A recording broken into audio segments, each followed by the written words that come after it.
The disaster in Japan hit uranium prices and the miners that drill for the nuclear component pretty hard.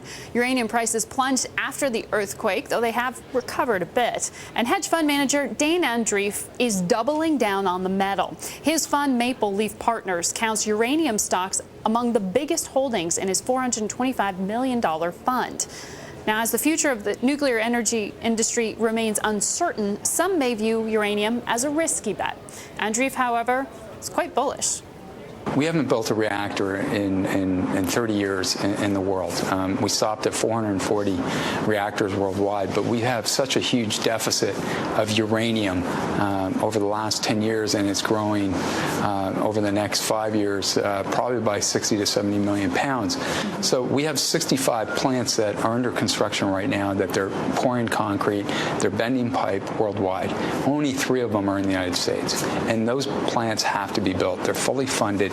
And the countries that need them most, China, India, and Russia, are building these plants. China says they're halting things for the moment to reassess security, safety in the wake of the crisis in Japan. You think that's just a momentary pause? Momentary, yes. I mean, what they said was they're halting new permitting on new plants. They're not stopping construction. Because these things have been planned with new technology. They're 10 times encased.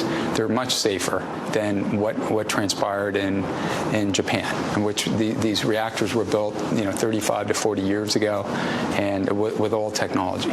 So, for example, the diesel engines should have been underground. Looking at your holdings, they're all the resource companies that drill for uranium. They're not the companies that are actually building the plants. Is that how you're sort of benefiting while avoiding the risk? Yes. One thing that's transpired through all this, uranium, 95% of all uranium is traded on term contracts, which are long-term contracts. So what's been volatile short-term here has been spot prices.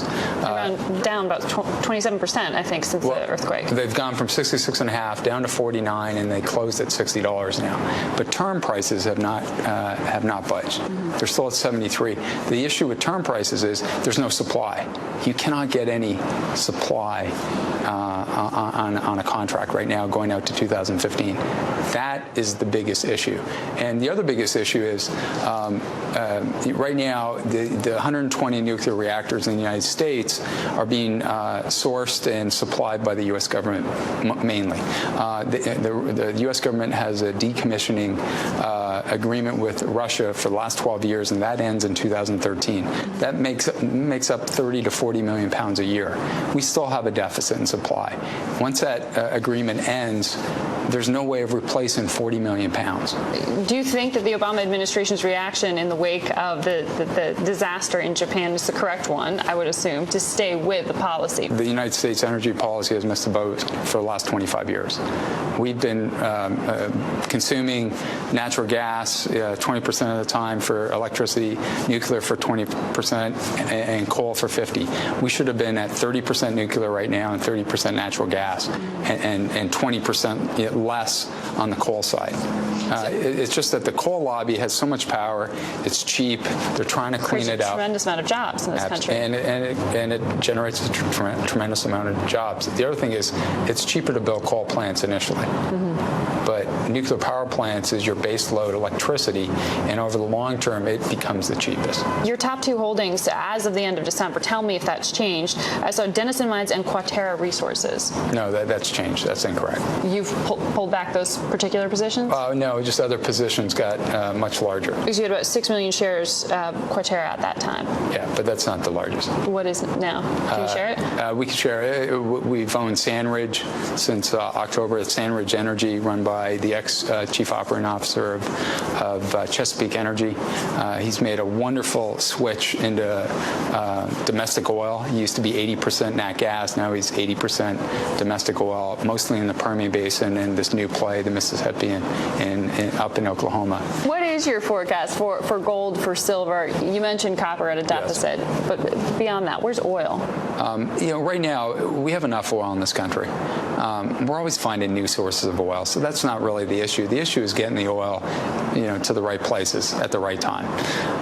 But right now, with what 25%, of the Middle East, it seems like we've got a lot of issues in the Middle East right now, and that's the bigger issue right now. It's not North America domestic oil production, because it's there. I mean, I wish we could produce more in the Gulf of Mexico, Alaska, but we're dependent on the Middle East. And so that keeps oil at $100 a barrel for the next year? I definitely think at least 90. At least 90. And it might go as high as 120. And with gold and with silver, they've been sort of viewed as safe haven, also speculative plays, right. Pseudo currency. Where do you see those prices? Given Bernanke's policy, but it's not only Bernanke's policy, it's the ECB's policy of easy money, and now the Bank of Japan. They were the last one to kind of cave in on starting to print because of, unfortunately, the tsunami. We expect gold price to be closer to $1,600 by year end, and silver should go even higher because there's a larger deficit in silver right now. I spoke with Andreeff on Tuesday at AT&T Park in San Francisco.